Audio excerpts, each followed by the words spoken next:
佢當你成為門徒嘅時候，你就係世界嘅鹽，你就係世界嘅光，好熟悉噶。不過好多時候我哋都睇錯咗。好多時候聽見人話你做世界嘅鹽，你要做世界嘅光。耶穌從來冇話你去做世界嘅鹽，你去做世界嘅光。耶穌唔係咁講。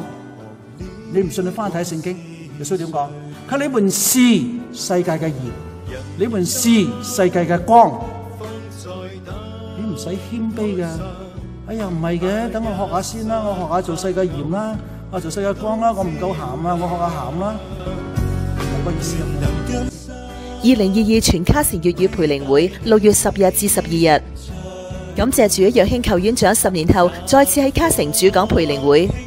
楊興球牧師曾任屋太華華人宣道會主任牧師，2011至17年為卡加里恩道華人神學院院長。講題為在當今世上作主門徒。舉行日期6月10日至12日，時間晚上7點半到9點，地點南卡城華人播道會。第一晚6月10日星期五，主題為隱藏的力量，你們是世上的鹽。第二晚6月11日星期六，主題為彰顯的力量，你們是世上的光。第三晚6月12日星期日，主題為門徒與群眾計算代價。誠意邀請大家一齊嚟參加呢個大團契2022全卡城粵語培靈會。